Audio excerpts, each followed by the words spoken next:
Hey guys, what's up? This is Lucid, and we've got another turn here for Middle-Aged Atlantis and Bumble Rumble. It's turn 63, and let's see what we got. If you recall, recently our god died. We one turn summoned him back, and yeah, and I don't think there's a small chance I missed an episode, like a turn between here. I don't think I did. Last turn, we had Mr. Hands cast Ritual of Returning. And we were worried that if he got attacked by horrors, which it turns out he did, that it could trigger that Ritual of Returning we're casting, and then therefore he would not be ready to cast Nexus, because I need both miscellaneous slots free to cast Nexus, which means he can't have a Ring of Returning, which means I need this buff on him, if you follow. So here comes some Belly Maw horrors, which actually are pretty killy. Like, they don't have very high damage attacks, but they have a lot of them. And they only have to hit him once for him to get zapped home. He's done protection, so there's a chance that, you know, it won't trigger damage and then send him home. Because he has to take at least one damage, is kind of the way that works. So he's buffing up as the horrors close in. Okay, and then he just deletes them. So that worked out okay.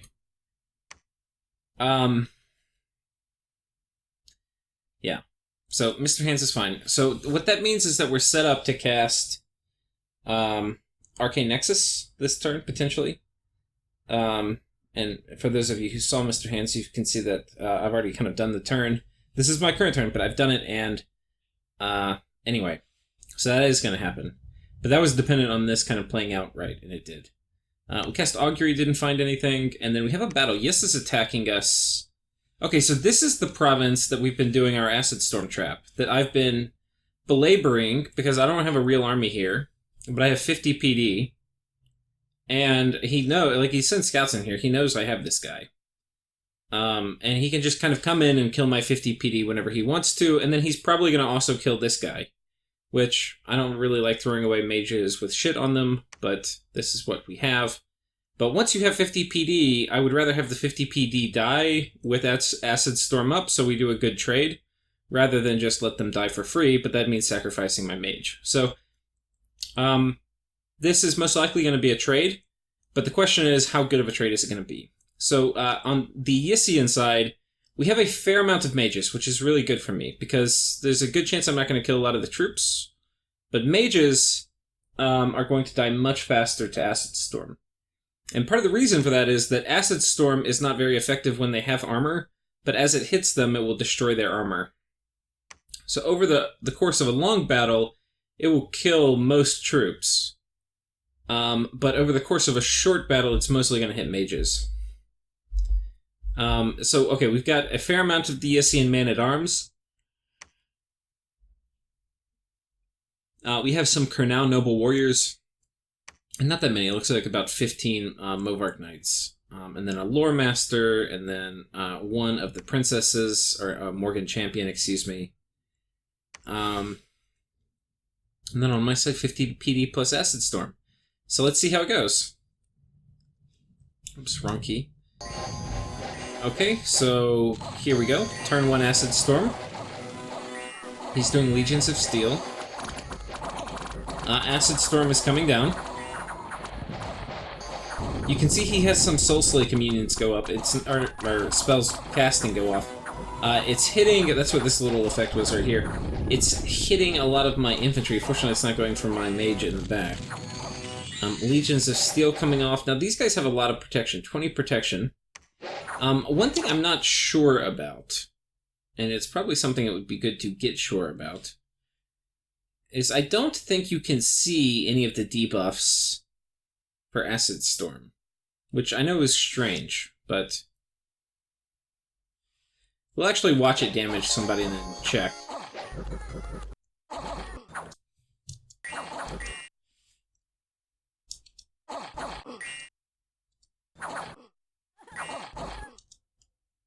I can't see shit.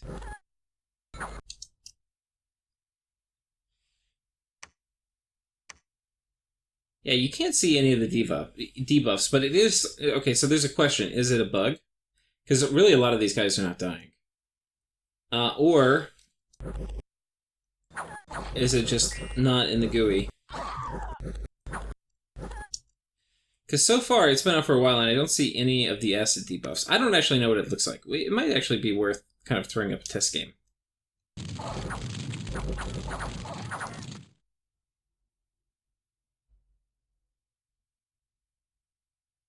Okay, this guy has rusty equipment. But that's probably... Well, no, because he can't come from underwater.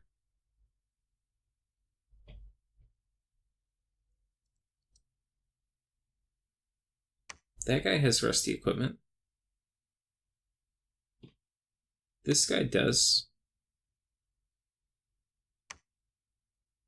Okay, so I'm not exactly as much of an expert on how Acid Storm works as I probably should be, as you're figuring out now, and it's a core part of my strategy for this game. So that doesn't bode well. But, okay, so let's take a look at it.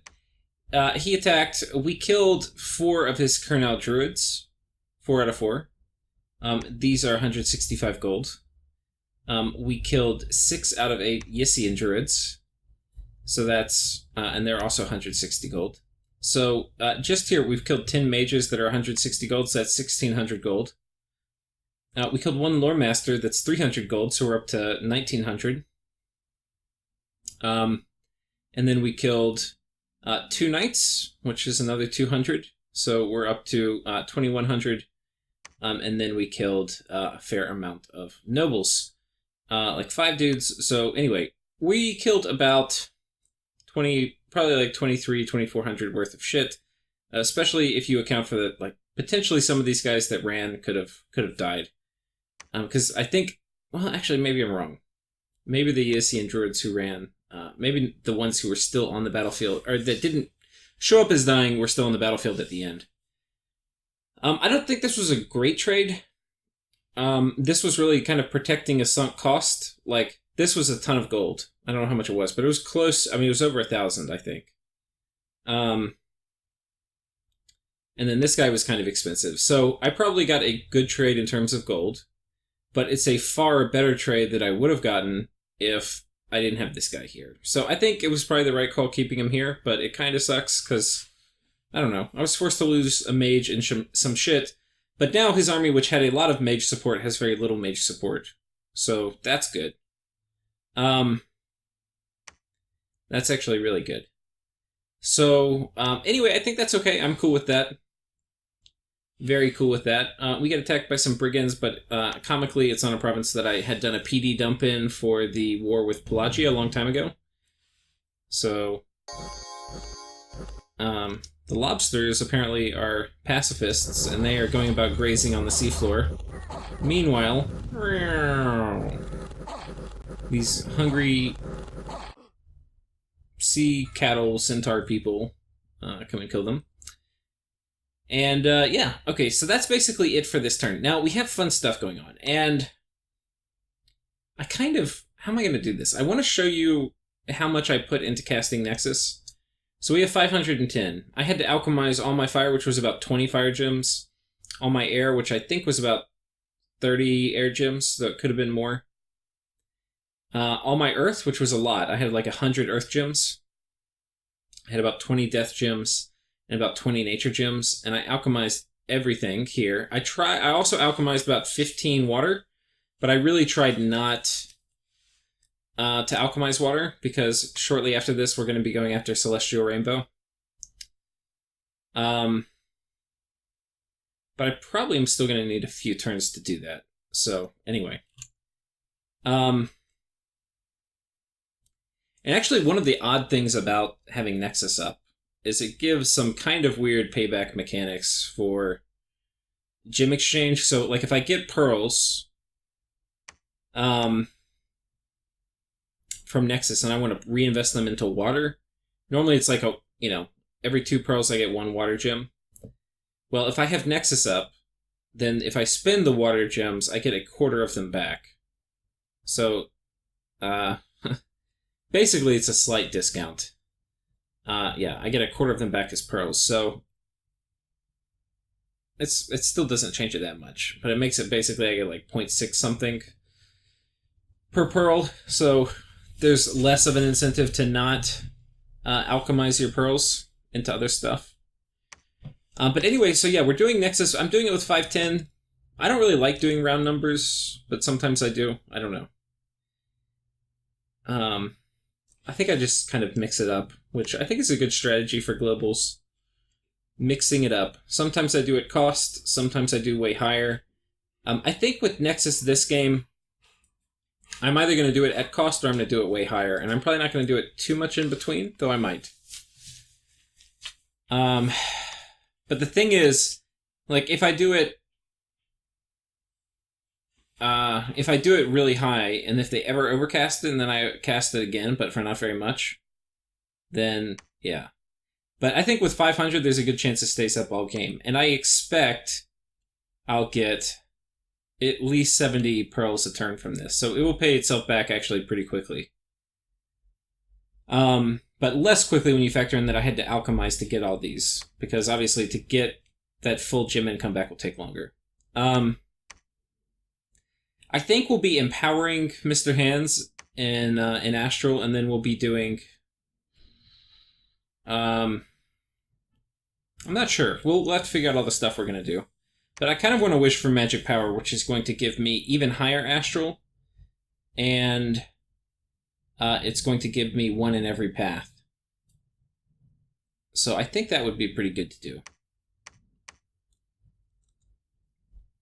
But I'm not totally sure, because Mr. Hands is a lab rat now. There's no way I'm going to risk putting him in combat where he could get feeble-minded or something, with him as the owner of Arcane Nexus. So I have to think about that. Blood hunting. Let's see, we're going on here. We've got, 11 blood slaves. So next turn, we will probably be able to make a... Let's see, I don't think we can do it this turn. Yeah, we're gonna need some more blood slaves. But then we can make a armor of twisting thorns, and then we'll be blood 3. And then we'll hunt a little better, and then we'll probably get ready to empower a death mage in blood, and he'll start blood hunting, and then when they get enough, we'll probably break into vampires. One thing I had seen in the Dominions Reddit is that a spell that I really don't care for, Blood Vortex, potentially can be very good for bootstrapping into blood, because while it's going to basically... it's not an efficient way of blood hunting. In terms of, it's not a great way to convert population over a long period of time into blood slaves. It's very, very bad at that, right? So if you're a blood nation, that's something you're thinking about. But what it is a good way of is taking a very small blood slave investment and turning it into a very large blood slave outcome. So, because... Now, okay, if you've watched my channel, you know that I like blood magic in this game. It's really strong, but I am not an advocate for just getting it on every nation no matter what. Like, when I built my pretender for this, I did not put blood on here, and this nation does not have access to blood. And in very rare exceptions, but like Scalaria is potentially a nation you can do it. But basically, unless you're recruiting a ton of priests for some other reason that don't have anything to do at certain points in the game, or some kind of unit that's not going to have a ton of stuff to do, you can use them to bootstrap into blood. But in general, kind of long-winded explanation, but in general, bootstrapping into blood is not worth it. But here we found a site which is going to give us 3 a turn, which, and we have luck scale, so we've already lucked into a few blood slaves, so we already have somebody blood hunting, which is kind of an important first milestone. I haven't bothered to think about researching blood magic, but it may be worth coming down to blood 8 to both get... Well, that will get me Curse of Blood along the way, but then also Blood Vortex. The only problem to cast is I need blood 7, but I actually have a lot of boosters, so getting up to blood 7 wouldn't be terribly, terribly, terribly hard. Like, I can basically get 1 vampire, and then that vampire I can put... like the blood armor on him and a blood thorn, and then 2 miscellaneous boosters, which I already have. And he will be up to blood 7, which is enough to cast this. So, I don't know if it's worth it. I actually need to cast this in a test game and just see. Basically, okay, for those of you who don't know how it works, you cast it in a province, and I know the basics, right? So you cast it in a province, and over time, the population in all nearby provinces is going to drain. And once the population hits 0, then you stop getting blood slaves. But until that point, as the population is draining, you get a fair amount of blood slaves. I think it's around, depending where you cast it, like the more population, the more you get. But, potentially as much as like 70, 80, 90, 100 a turn. So it can pay for itself, and I think it will usually last a year and a half to 2 years. Like when I've seen it in game, that's about how long it lasts. So, you get a fair amount of blood slaves back. Anyway, we'll think about that. But you're giving up a lot. Like, you're basically going to completely destroy a large portion of your empire worth of income. And as a nation that really enjoys having a lot of income, we are not sure if we want to do that. So we'll have to see. I have no idea. But for now, this is probably just going to be a way, first I just want to get a basic economy where I can make a couple key items that I need, like Rings of the Warrior or Flesh Eaters, which are going to help with morale problems I have on thugs. That's kind of like the main thing right now. Okay. So anyway, we've talked kind of ad nauseum now about globals and things like that. We actually have a lot coming up this turn.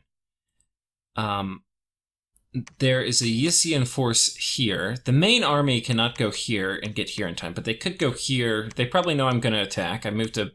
This is going to be significantly larger to them than they saw it last turn. And yeah, so we're going to go ahead and attack here.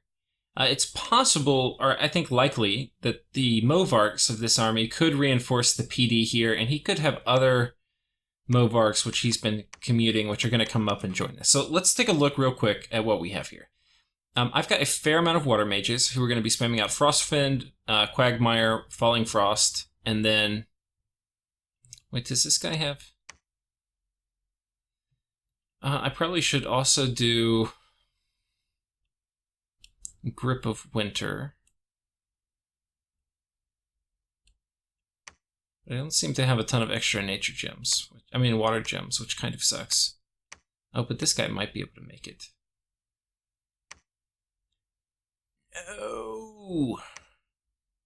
I think actually it's more valuable to have this guy than this guy. And it's going to take these boots to get him out here, so I think we're going to switch who's going. You can come out here. Okay. Actually, let's just have this guy retreat if he runs into anything. But this person, you can come all the way out here, and your job is going to be to stand here. Whoops. To stand here in the middle. And you are going to cast Grip of Winter. And then you're going to cast Falling Frost. Now, Falling Frost is going to in this kind of quantities with any kind of front line, especially once I have Frostfiend on my own guys, is probably going to just murder whatever he has. So I'm feeling pretty good about this. And we've got a fair amount of siege strength here, 199, so that is going to make this like a 3-turn crack, which I think I'm cool with. I'll be shuffling in, I guess, like a few more reinforcements, but yeah. We're preaching here, still don't have friendly Dominion. You can see our Dominion in Pangea is pretty good. I was not expecting this move that he made. I was expecting this army to just camp out here on top of Pangea. Which I think this was a superior move if he didn't lose all his mages. And I'm not exactly sure what the exact army... it could have just been the same army composition with a couple people to do Legions of Steel. He would have lost them. But yeah. So I think it was a smart thing clearing this out rather than just sitting on top of a fort. Sitting on top of a fort is never really a great plan of action. But it's probably what I'm going to be doing here for a few turns. But I've been trying to avoid it as much as I can just by not sieging forts until I have enough siege strength to do it quickly. Which I think is generally a good strategy. We're going to be moving in a fair amount of people to Pangea with Move and Patrol. I think it's very likely... So, okay, there's a lot of threats and he doesn't have many... There's an army inside here. I'm sieging this fort. This is going to be a strong army. This is my weakest of all my my major armies right now, but it is still strong. It's got Acid Storm. We've got Frostfiend, Grip of Winter, Quagmire, Falling Frost. Somebody spamming Legions of Steel. This guy's basically here to do Divine Blessing, and then also he's just a little gym mule. I don't know if I love the positioning here, and I think I kind of want some guys on Guard Commander, so I'm kind of glad I'm coming back and looking at this.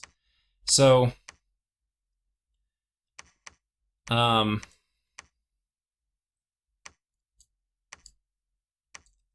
go ahead and fix this Guard Commander. I'm kind of trying to protect my Mother Guard, just because they have lower upkeep. So whenever there's like a possible, who do I want to protect? It's usually going to be the Mother Guard. And maybe we'll scoot them like this. Okay. But I think this is pretty strong. We don't have a ton of siege strength here. And this fort has a fair amount of defense, so it's going to be actually a couple more turns before we break it. I think this is where I was summoning the Dragon Tamer, which will give me just a teeny weensy bit more, but yeah. This is my lowest siege strength army, and my weakest because I don't have any Nature Mage support, like I don't have mass regen. Here, on the other hand, this is probably my strongest, so the move I expect this main army to make is to come back here on top of Pangea. Though it could also come up here, and then next turn it can try to knock me off this fort. The other move it could make is, of course, coming down here, and this is the only fort of his I'm sieging, so I could see him doing any of these, and it's really hard for me to guess which one he's going to do. And, like, honestly, this army would probably beat this army, but this army will do just huge amounts of damage. And right now I'm okay I'm okay doing trades, basically. Before, if you can tell, my strategy's been, like, don't do trades. Like, keep my army as much as possible away from his. Because he had these huge Movark stacks. Well, we've killed the Movark stacks.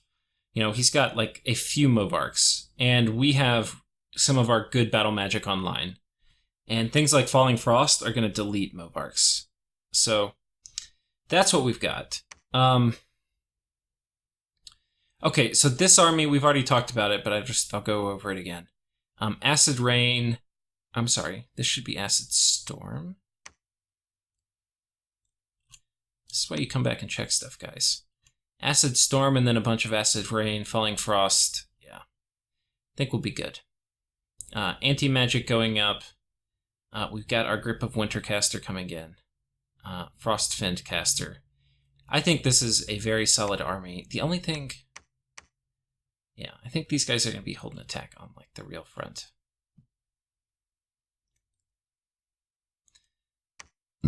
Though, actually, the only reason I was grouping them up into one box was because... I wanted to get Legions of Steel on them. That was because I had this guy coming in. But because I don't have boots, I can't get him out because I had to put the boots on the Frostfiend on the Grip of Winter caster. So I think we're going to do that instead. I think Grip of Winter also is going to make me kill more of his mages if we get in a fight, because they will more likely fatigue out. Yeah. I think it's all around just going to be good to get that up. So that's that battle. Now this one, let's take a look. We've got Acid Storm. Let's go ahead and script Acid Rain.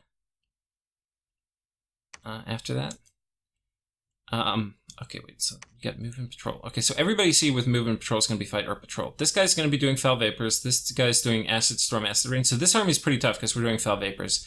In conjunction, we're also doing Serpent's Blessing and Mass Regen. And after that, this guy's basically going to, take a nap. But that's okay. Yeah. So Serpent's Blessing, Mass Regen. Here we're doing Divine Blessing. I don't really think I have many people to bless, but anyway, this guy's basically just leading troops. Here we're doing Legions of Steel spam with 2 guys, a little bit of Strength of Giants. The thing we do not have in this army is we do not have Falling Frost, which kind of sucks. And actually, looking at it, that is actually something I can fix. I can't fix it well, but I can fix it shittily. And a shitty fix sometimes is better than no fix at all. So we're actually going to move in patrol with these guys, and these guys down here are going to be hold, acids, or what? They are going to be Evocation, Falling Frostcasters, which you need to be Frost 3 to cast, but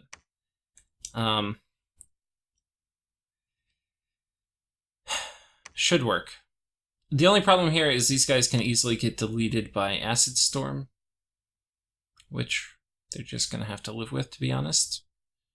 Like, they're very likely going to die, but hopefully I have enough people with miscellaneous slots will get their little 5-gem items off them. And I'm okay with that. I would rather just kill their stuff. I think it's going to be a good trade to have these guys in. Obviously, it's a bad trade if they gem bait me and they die, where they bait out Acid Storm but don't have a real fight. But these are trade-offs we have to be willing to take. Or we don't have to, but we are willing.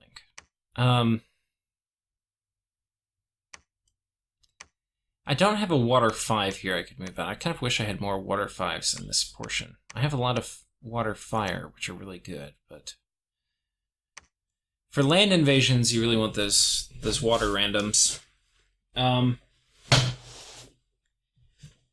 the other thing I have, and I haven't really mentioned it yet, is my Lich who's coming in. I alchemized all my death gems, and I probably wouldn't have alchemized all of them, and I would have done life after death. But I did, and I didn't feel like alchemizing water gems into pearls or reloading the turn from scratch. So I just took this item which I had made, and that is not enough to cast some of the things I want to cast, like Darkness or like Life After Death. But it is enough to drop a few Shadow Blasts. So if he's on hold and attack, 2 Shadow Blasts should do pretty good. Yeah. It will probably do a lot of damage to his infantry, which, killing them will just cause them to rout faster, which I think that's okay with me. But yeah, I feel pretty damn good about this, and I think Foul Vapors actually is going to do just as much as Acid Storm.